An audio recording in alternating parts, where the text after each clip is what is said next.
আসসালামু আলাইকুম। আশা করি সবাই ভালো আছেন। তো বৃষ্টির দিনে দেখেন কবুতরের কি অবস্থা। আর ছাদে প্রচণ্ড পরিমাণে পানি জমে আছে। তারপরেও কবুতরের খাবারের কোনো সমস্যা নাই, খাবার টাবার সবই চলছে। বৃষ্টিটা চলে গেলে এই যে একটা দেখেন কবুতর পানি খাচ্ছে, এই পানিটাই হচ্ছে লোকের সমস্যা। যাতে এই পানি না খেতে পারে সেই ব্যবস্থাটাই করা উচিত।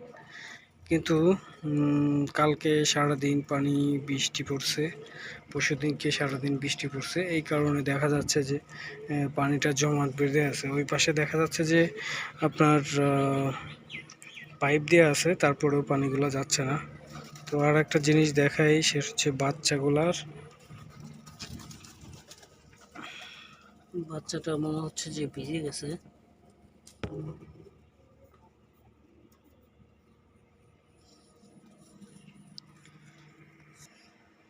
বাচ্চাটা এই যে মাঝে মাঝে যে বৃষ্টি পড়ে, বৃষ্টির বাড়িতে এই ঘরের মধ্যে পানি ঢুকে যায়। তারপরে বাচ্চাটা সেফ জায়গায় আছে। আমি যদি একটু সামনে যা দেখাই, কবুতরগুলার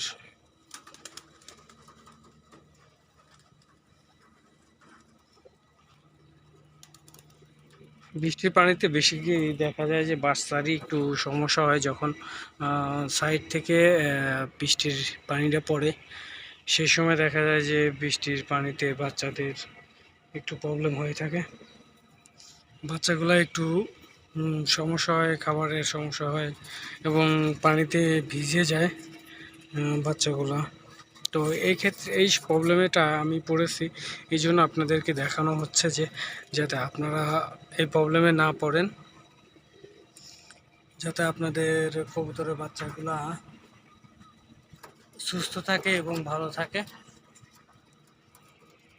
সবসময় চেষ্টা করবেন যাতে ভালো রাখার জন্য, বাচ্চাগুলো যাতে সঠিক থাকে এবং সুস্থ থাকে, ভালো থাকে। সবসময় এই জিনিসগুলো চেষ্টা করবেন, দেখবেন যে কবুতরগুলো অনেক সুন্দর থাকবে এবং ভালো থাকবে।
আজকের ওয়েদারটা অনেক ভালো দেখা যাচ্ছে। তারপরেও আকাশে মেঘলা, আহ,